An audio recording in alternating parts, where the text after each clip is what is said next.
بسم الله الرحمن الرحيم. سبح اسم ربك الأعلى الذي خلق فسوى والذي قدر فهدى والذي أخرج المرعى فجعله غثاء أحوى سنقرئك فلا تنسى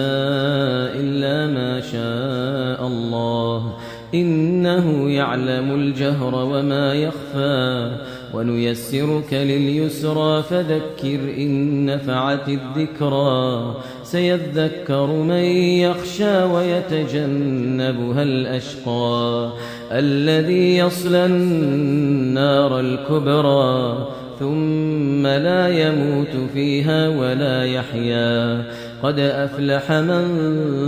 تزكى وذكر اسم ربه فصلى بل تؤثرون الحياة الدنيا والآخرة خير